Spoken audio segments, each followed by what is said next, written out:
Hey, welcome back to the podcast series. This is Peter Day. Welcome to the channel Optimize to Convert. In this video is going to be a continuation of what we've been talking about with the hiring concept. Hiring has been one of the best things, but also one of the most challenging things, especially if you're growing a brand new business or your business is up and coming. The last thing you really want to do is hire a bunch of people just to find out that your overhead is really high. I remember one of the scariest times for business for us was actually during the coronavirus crash, because what happened was we just started to scale our business in terms of team. So it was about 2019, and we had a pretty good year because we were able to get some auto insurance campaigns off the ground. We had a big breakthrough promoting, this one particular lead gen auto at about 20 or 30 grand a day that produced a lot of income for the company. So we thought we would scale up our team. And it was the fourth quarter of 2019. We started hiring all these different positions, like an account manager. We hired a salesperson. We hired all these assistants. We brought our accounting person into full-time mode, who was just part-time mode before. We did all this scaling up, and what happened was it was fine when it was all working. I mean, I think the business was earning about $200,000 a month of profit, and then the expenses were like $100,000 a month between everyone's salaries and all the payrolls and all of the overhead. So it was working, right? Wasn't my favorite margin in the world, but it was working, okay? But then what happened was when the coronavirus crash came, we ourselves were too heavily weighted in auto insurance and car financing. I mean, literally, auto stuff was our really one of our biggest things at the time. I mean, it was auto insurance and it was car loans. Those were the two sectors that we were seeing a lot of success in, and we were doing other things too. But I mean, we were very weighted in those sectors. And what happened was the coronavirus crash came, and those sectors were the sectors that were basically just hit the absolute hardest. I mean, we were selling car financing leads to these dealerships, and all of the dealerships closed down. So not only did they close down, but they didn't want to buy leads for basically the rest of the year. I mean, the coronavirus thing hit really in January or February of 2020. I remember at the time I was in Florida and enjoying a month long trip down there. I was still working on the trip, but it was a good trip. And I remember we heard the rumors of the virus in Wuhan, and it's like, I hope this thing doesn't spread. And then lo and behold, it started spreading. And then I started to make some YouTube videos about how I was concerned about the economy and this and this. And then it happened very quickly. And then basically overnight, next thing you know, all the car dealerships were closed down. Those buyers stopped purchasing our leads. And then surprisingly, to our surprise, the auto insurance people stopped buying leads too. Literally for about a quarter there during lockdown, pretty much all the big auto insurance buyers stopped buying. The State Farm, Geico, Allstate, they all basically completely stopped buying leads during that time. So what was a very heavily weighted thing in our business, the auto and car finance stuff, basically disappeared, and the only things we had left were the things that were not those things. And what happened was it was a very scary year in business. It was actually the scariest time for me in business because I had just scaled up the team. Like I said, we used to only have, you know, like $20,000 a month or $40,000 a month of salaries and overhead years ago. I mean, it used to be small and it used to be a small amount, but then we scaled up our team. We felt like it was going well, and then the coronavirus thing hit, and what happened was we were barely profitable at the business level for that year. Like we didn't lay off anyone. We made this decision that we were just going to truck forward with things and just literally, but it was scary. It was scary watching things so closely because um, the overhead was about like $100,000 a month, and the income coming in that year was only like $100,000 a month. So it was kind of like a break even um, scenario. And it was just a really scary time for me and the business because what we were thinking is like, oh my goodness, if this starts slipping in the opposite direction, we're going to be losing money. Like if our expenses are $100,000 per month and our income is only $70,000 a month, we would be losing $30,000 a month. And then we were calculating, well, how long can we afford to just lose that kind of money until it was like really a problem? And the decision I made was like, listen, we're just going to bulldoze through this. We're not going to sit around and count how much money we could be losing or our burn rate. We're just going to figure out how to truck through this thing. So I kicked it up a notch, started working harder than ever before, started working longer hours, um, started just working my butt off. And believe it or not, that year it started to improve. I mean, we went from making 100 grand a month of profit, again, profit, because you got to think about this. If you build up a team and your team costs you $100,000 a month, you can't just do $100,000 a month in commissions. You have to be clearing $100,000 per month in net profit to afford the team. It's not just like a revenue or commission thing. So keep that in mind. But basically what happened that year was we just kicked it up a notch. I probably started working like twice as hard as I even was before, and it was scary times. I was very nervous for like literally most of the entire year, and it was scary. I have to admit, it was really, really scary because we also just didn't have that much cash reserves. Like we only had a few $100,000 or more. I forget the figure in like the bank at the time. It was just not like the most lucrative situation. But what happened was we bulldozed through it, okay? And we just hustled and hustled and hustled, and gradually the income started going up and the expenses starting to stay the same. I mean, I made a decision. I'm like, I'm not going to hire even more like into this scenario because we got to get the income up. I mean, it's not a good business model having $100,000 a month of salaries and then just only making $100,000 a month of income. Like that's not the best model. So the decision I made was we're not going to hire. We're just going to build. And gradually, we started getting out of that situation. I mean, 6 or 8 months later, we were making like $150,000 a month when the expenses are 100. It's like, okay, fine, like a little sign of relief here. We got 100 grand a month of payroll, and what's coming in is 150. We got some kind of margin here, some kind of cushion. There's like some kind of float here happening above and beyond these overheads. And then what we did was we made a decision for about 2 years to do zero hiring and only building, finding new campaigns, finding new verticals, finding more offers to promote. We started diversifying our traffic sources. Instead of just Facebook, we got on TikTok, we got on Google, we got on the YouTube channel, and we expanded a lot in terms of traffic sources, verticals, and we made this decision to basically keep the team the same size but just build, okay?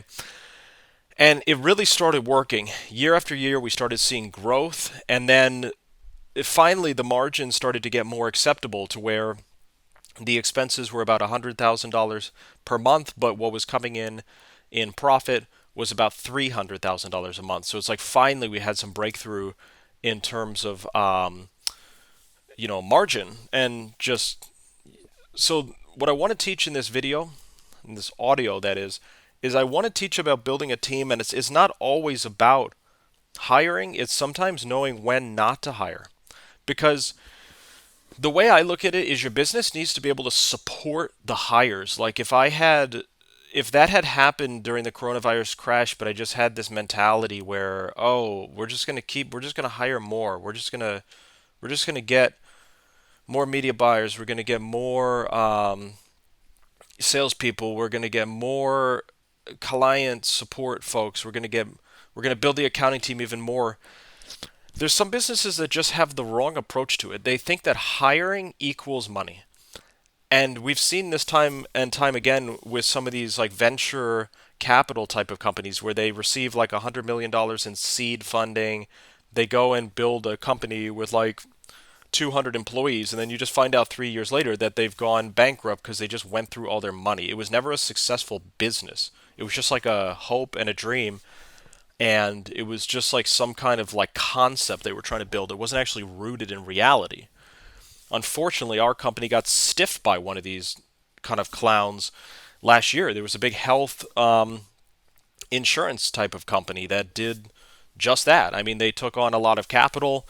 They ended up not being able to pay any of their bills. Why? Because they didn't get their next round of funding. Why did they have to get their next round of funding? Because they weren't profitable as a business. They weren't profitable. The business model standalone wasn't profitable.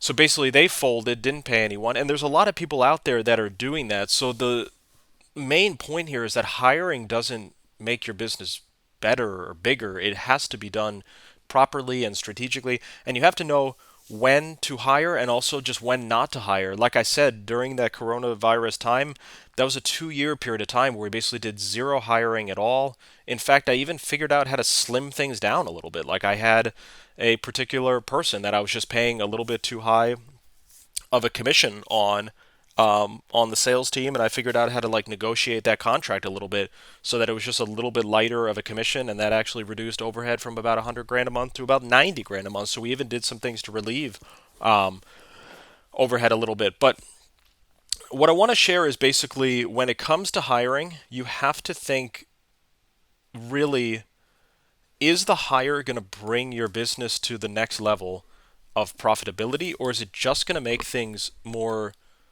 stressful financially, let's say? Because if you feel like the hire is going to help, I would go for it. But if you're at all concerned, like, I don't know, making this hire is just going to add stress to the business, we're not sure if we really want this extra payroll.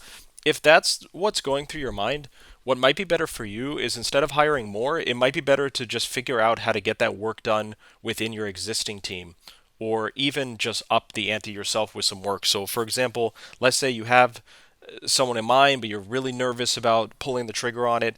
You don't have to pull the trigger right away. Maybe the best play is literally, what if you increase your workload by like 20%? And let's say you do have a small team of like 2 or 3 people. Instead of hiring the new person, you could just increase your productivity by like 20% and then just make everyone else on the team do like 10% more work. And maybe you could actually get what you're looking for out of that new hire, but with just some extra production within your team without even having to get the hire. Um, so going back to our story, we started off 10 years ago in affiliate marketing. For us, it's been a gradual build. I have to say, for the first 3 or 5 years, we basically made no money and failed.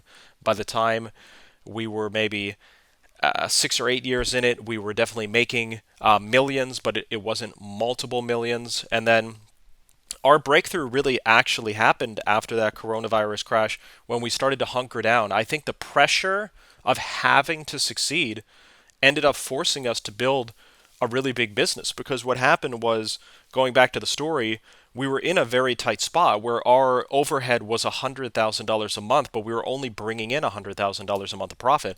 And I think this pressure caused us all to work like crazy. I know for myself, I was literally just trying to land. We were trying to just test anything we could get our hands on, any vertical. I'm like, I don't even care what the vertical is. We'll test anything. We'll try anything. We'll try new things. We'll try, e-commerce. We'll try like any form of the lead gen. Just whatever we need to test in terms of a vertical, in terms of a business model. I think we even got into brand new entire business models themselves too within the space. And what I believe is, I believe it was this pressure that really forced us to grow a big business. I know even for my brother, he really kicked into gear specifically that year. My brother has always been an outstanding business partner, but just seeing how he kicked into gear even during that coronavirus time. I mean, my brother has been 100% really on the ad side. He's been running the ads and overseeing the team run the ads. And I know that during that coronavirus time, he really stepped up his game. He went from running a couple campaigns to just testing stuff every day, every week, really picking up the game because of the pressure. And I really believe that the pressure is what caused us to work so hard, obviously, but then it started to pay off. It was like that pressure was there, it was there, it was there. We were hustling, we were hustling. And then what happened, like I said, is we finally started to get some relief in the actual like margin of the entire business. We went from, you know, breaking even to hardly really making ends meet with profitability to finally seeing some months where it was 300,000 a month of profit, but we kept the expenses down at the 100 or 90 grand a month. I would say a year later we got to the point where it was $500,000 a month of profit. We kept the expenses down, still 100,000 a month. We didn't increase them. And then lately, last year, we had a month where we literally earned about $1.5 million a month of profit. The expenses have gone up a little bit in the last couple of years because we made a few hires. But still, we've been able to get the margin much stronger, and now it's finally been in a comfortable place. So, what I recommend for you guys too is you have to be thinking about this margin. It's also very important to understand. So, you know, I made a mistake when we started hiring early on. I wasn't really tracking it all. I just hired this person, hired that person. I started building my team, but I wasn't even personally, I wasn't even aware that it was adding up to. I like freaked out when I actually crunched the numbers and realized that we had $100,000 a month of overhead. I didn't even realize it because it doesn't really seem to add up that much when you're not thinking about it. Like, let's say you have someone that costs 10,000 a month, and then you have someone that costs like 6,000 a month, and then you have another person that costs like 12,000 a month, and you have another person that costs like 4,000 a month. It all seems kind of like, you know, reasonable when you just like look at it that way. But then if you get out a spreadsheet and you add the 10,000 plus the 12,000 plus the 4,000 plus the 5,000 plus the other person at like 12,000 plus, you know, this person at like 4,000, like once you start to add it up, you realize like, oh my goodness, this 12,000 and this 10,000 and this 6,000 and this 8,000, like just those alone is like $40,000 a month. And then so a big mistake that I made in 2019 and 18 when we were building our team is I wasn't really understanding how much it was actually costing. It wasn't until the coronavirus crash hit that I actually realized. I sat down and I'm like, I better do the numbers to figure out how much I'm spending versus earning.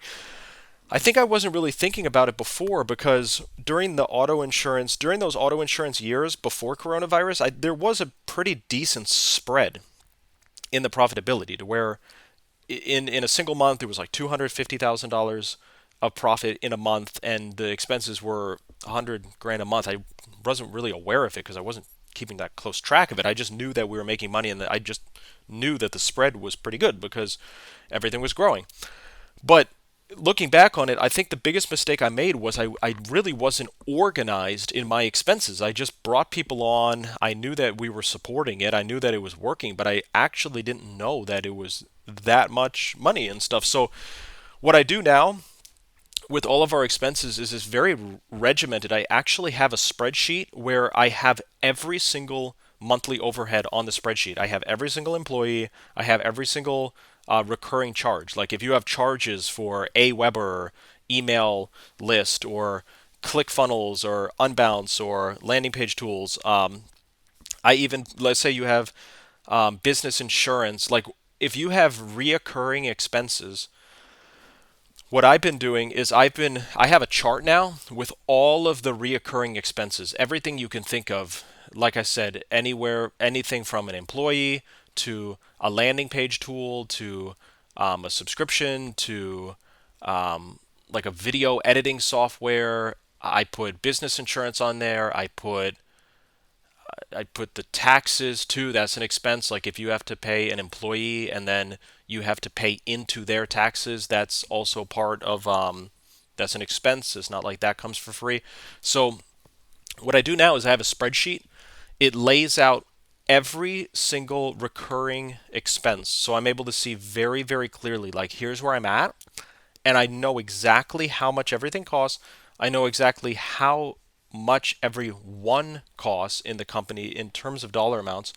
And then this sheet helps me to optimize things too. For example, we had a video editor on our team, and we just felt like he was costing too much money. I was looking at this chart that I have, and this video editor was costing like $6,000 a month for full time, and he was not even that good. So what we did recently was we got rid of him and we got a different video editor that only charges like $3,000 a month for full time.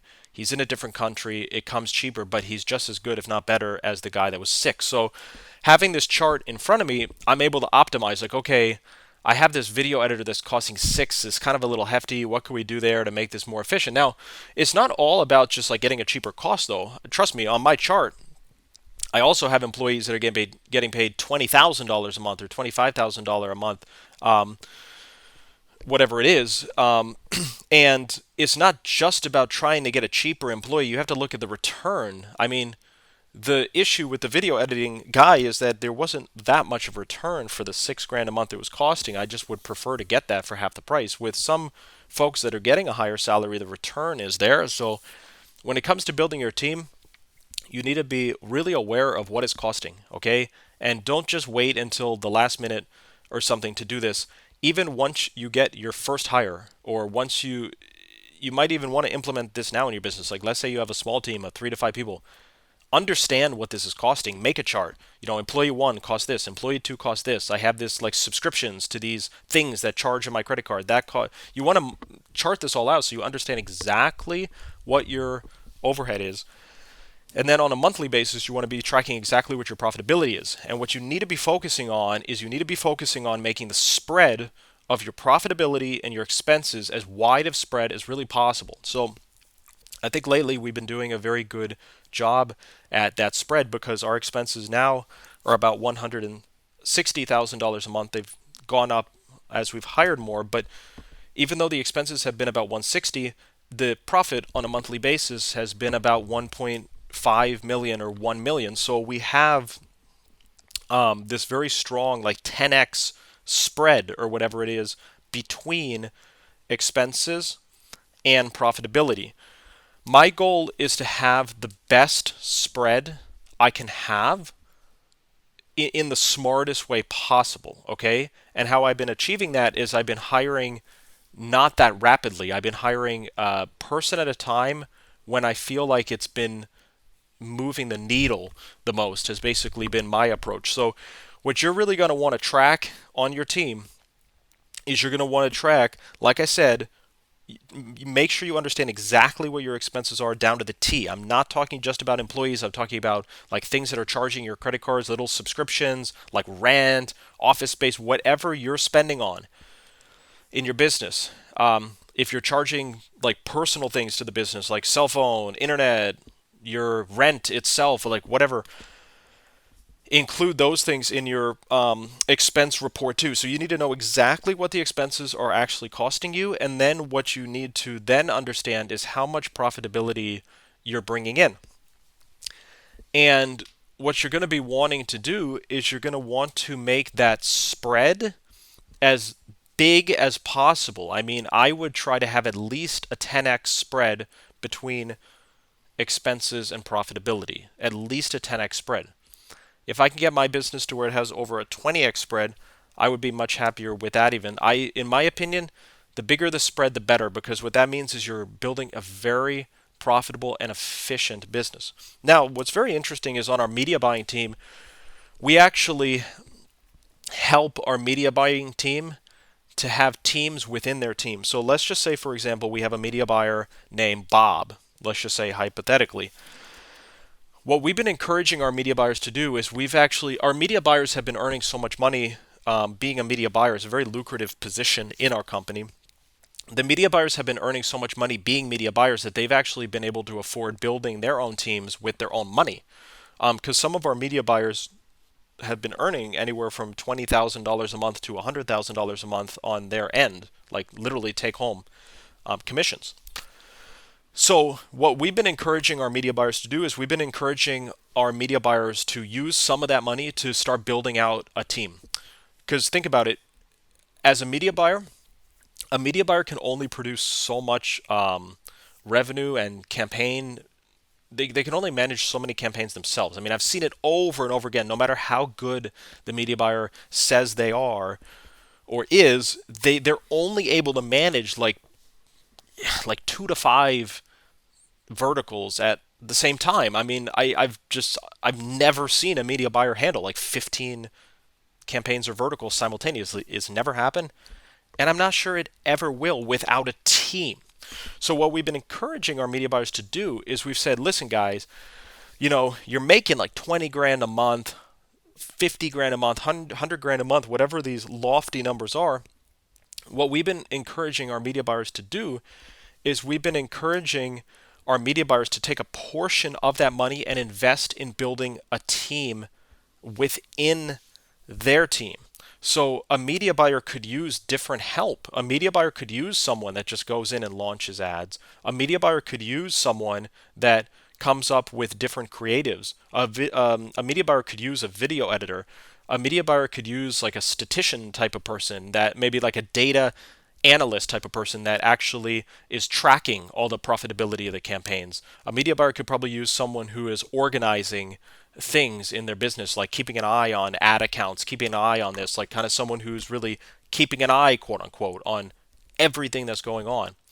Now, can some of those positions cross the lines and be wearing multiple hats? Absolutely. Like the person that is the data analyst could also just be the person that's keeping an eye on all of the ad accounts and the spend and this and that. And the video editor, if you really wanted them to, could probably be the same person that actually goes in and launches ads in the ad accounts, assuming they're not so busy making videos that they don't have time to launch. But what we've been encouraging our team to do is take a portion of your earnings and start building out a team. Because think about it. Let's say a media buyer with us is earning $30,000 a month. That media buyer could potentially get stuck at around 30,000 a month, let's just say hypothetically, if they don't do things to grow. Like they need to be promoting multiple things, new verticals. They probably need to be building a team. One of our strongest media buyers in our company, they have a team of about 6 people under them, and the 6 people consist of, it's all family members too. It's like brother, sister, cousin. This media buyer has basically trained all these different family members to do different tasks like video editing, launching the ads, everything I really described, keeping an eye on the campaigns, launching the campaigns, building landing pages. Sometimes building a landing page can be really time consuming. Especially for me, it was because in the early days of business, my brother and I were doing every component of the entire affiliate marketing business. We've gotten to the point now where we're just not able to. But I remember when I was personally building out landing pages, I was so slow and I was so slow at it. It was taking me like just hours to build out a good landing page. So that could be something that could definitely be outsourced. The building of landing pages, launching ads, the video editing stuff for sure. The copywriting's been a little tricky to outsource because I feel like the copy and the scripting and the vocabulary of the ads has been kind of a very specific, nuanced skill set, but I'm sure it is outsourceable with the right person. But there's all this low-hanging fruit that a media buyer can outsource. They can outsource the launching of the ads, the tracking of the ROI, keeping an eye on every ad account that exists. They can outsource the video editing, the landing page. Like if I were to outsource one thing as a media buyer, the first thing I would outsource is building those landers. I would find someone who's really, really good at building those landers. And I would outsource the video editing as like the first things that I outsource. Because if you can find someone that builds landers and makes the videos, then you can just focus on testing scripts and angles and ideas and vocabulary, and that's literally could free up like 60% of your time as a media buyer, just like outsourcing those two things. And the way you got to look at it is like, okay, hiring a video editor and hiring a landing page person, by the way, it could be the same person. If you find someone that's really good at video editing, chances are that person has the creative skills to also make landing pages, right? But if you're able to find those positions, what that would do is, let's say that frees up your time. Let's say that starts freeing up like 3 to 5 hours a day of your time. What you can then do in those extra 3 to 5 hours is you could be testing brand new things. Maybe there's some solar campaign you've always wanted to test, but you weren't able to get to it. Or maybe you really wanted to nail debt relief, but you've just been putting it to the side.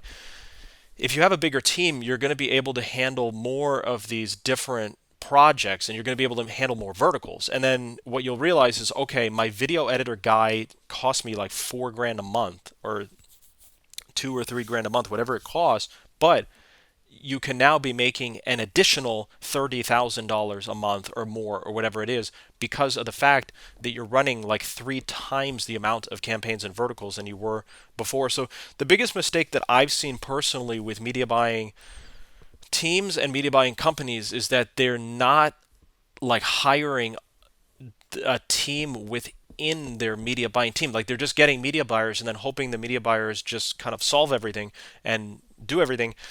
That's not really the biggest way to grow that I've seen. The biggest way to grow in the media buying stuff that I've seen is to have the media buyers be actually operating a team themselves, where it's like the media buyer is the head guy of their team, but then they have the graphic designer, the creative designer, the video editor, the person who launches ad, the person that tracks all the stats, the person who keeps an eye on every ad account, whether it's idle or not, because who knows, maybe an ad account could start spending out of the blue. There's like nuance things like that.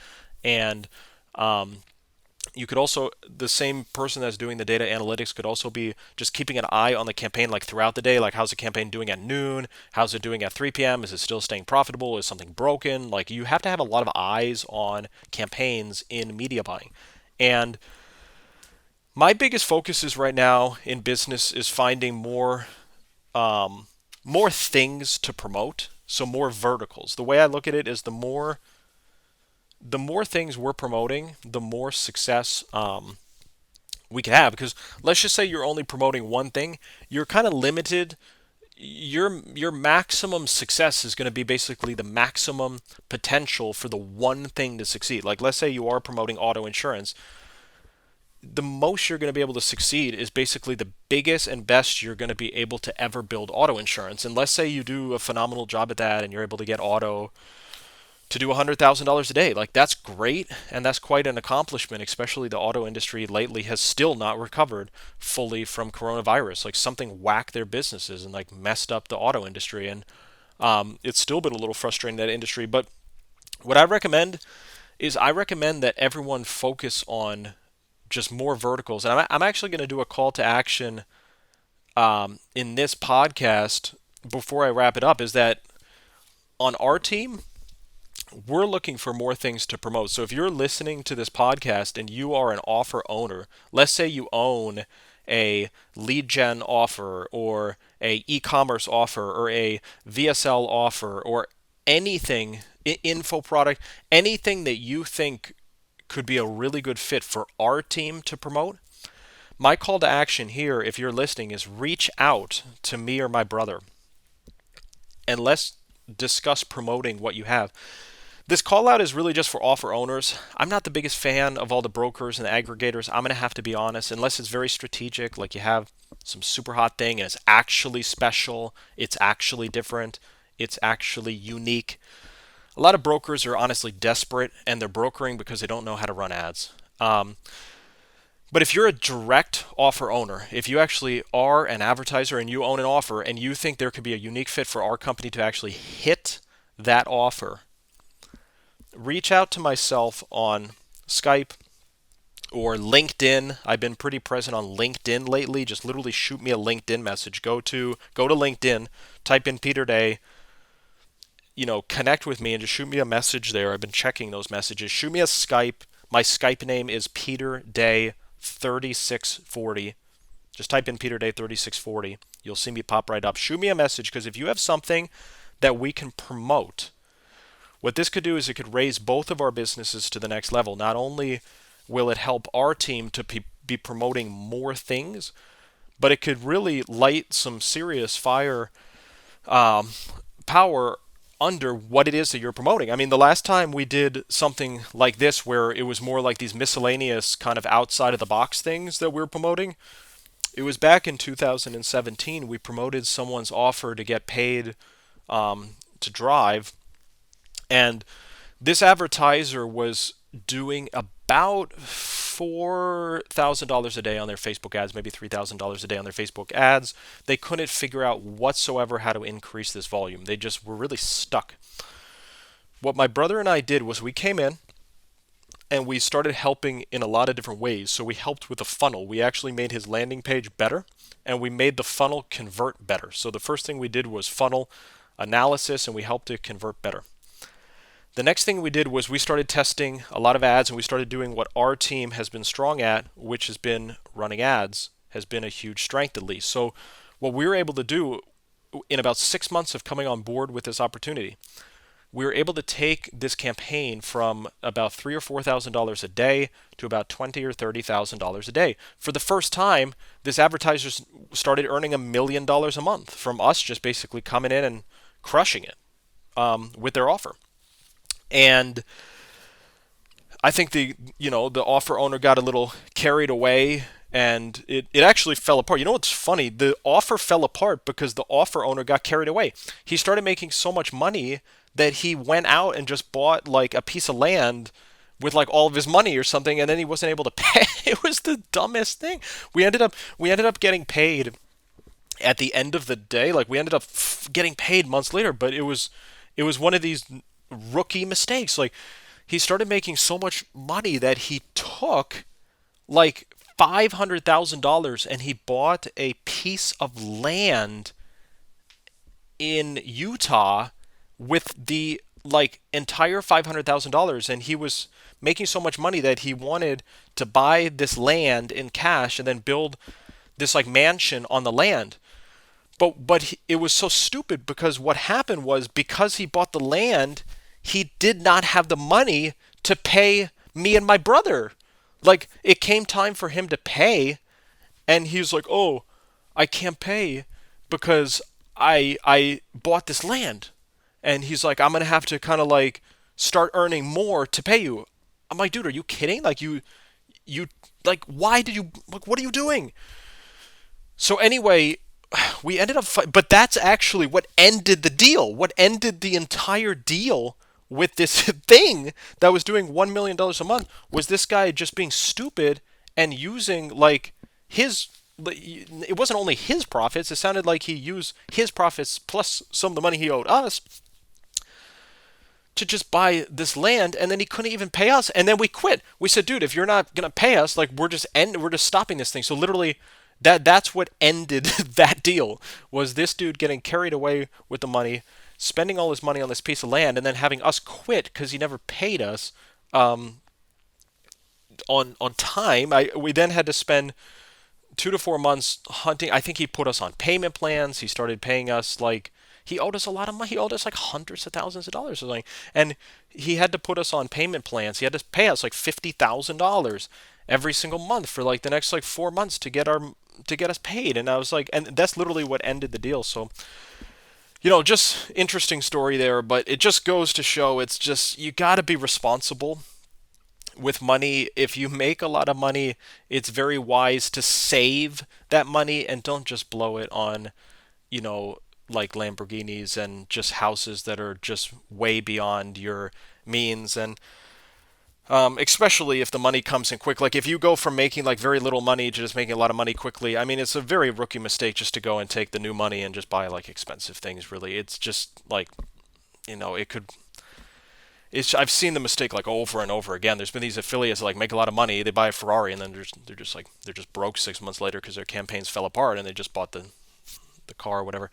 But going back to this call to action, if you're an offer owner, and I'm really speaking to the direct offer owners, the guys that actually own and operate their own whatever, lead gen, call center, info product, e-commerce, VSL, literally whatever it is in our industry, if you're a direct offer owner, you own and operate the thing, what I recommend doing is reach out to us and see if we can promote it. Because let's say you're doing X amount per day, we're able to come in with our expertise. We're able to partner on that offer. We're not asking for a piece of your business. We would probably just do it under an affiliate marketing model. We'll just do it under performance marketing. We'll work out a commission. All we ask for is that the pay terms are quick, that we get paid every week, and not slower. And we just ask that we get paid on time and that we get paid. But if you're an offer owner and you have something that could really be a good fit, reach out to us. We would love to explore a partnership. The only other requirement we have too is it has to be something that is already getting some measure of success. The thing about it, if I make a call to action like this, we can get hundreds of messages, okay? And the issue is that the hundreds of messages could be for a lot of things that stink.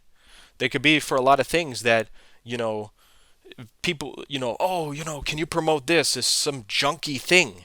And it's like a lot of desperation. What we're asking for is we're asking for you to reach out if you have some degree of success. It has to be doing at least like that other offer was doing. It has to be doing at least $3,000 to $5,000 per day. What we can then do is we can come in, we can apply our skill sets, we can launch it on Facebook, Google, TikTok, YouTube, display, native. We can launch it on all these channels, and maybe, just maybe, we're able to take it from the 3,000 or 5,000 a day to $1 million a month. Let's say it's already something that's doing you 30,000 a day. Maybe we can take it to 60,000 a day. So that's my call to action on this podcast is if you're a direct offer owner, you have something that is very unique, very special, and you're actually the operator of it and you just want some more firepower behind it with traffic, reach out to us, send me a LinkedIn, shoot me a Skype. Let's explore it. Let's see what it is. Let's see if it can succeed with us promoting it, and let's see if a partnership can be had here. So guys, this is Peter Day. I'm going to sign off now. I got a lot of work to do today, but look out for next week's podcast, and I hope these podcasts are really just giving you a ton of value. I mean, seriously, I've been putting a lot of work into the content of these podcasts, a lot of effort into the training. I mean, this is really solid training. This is the stuff that you literally go to seminars for. There's guys that would pay $5,000 a ticket to go to a 3-day seminar to actually get these real life pieces of advice, how to build a business, how to do it properly, how to hire, and just the mistakes. Learning from the mistakes we've made is just so valuable, because a lot of times we've learned from our own mistakes, and you being able to learn from our mistakes is huge value. So guys, make sure to subscribe, leave the comments below. Let's see you on the next podcast, and we'll go from there. This is Peter, and we'll talk soon.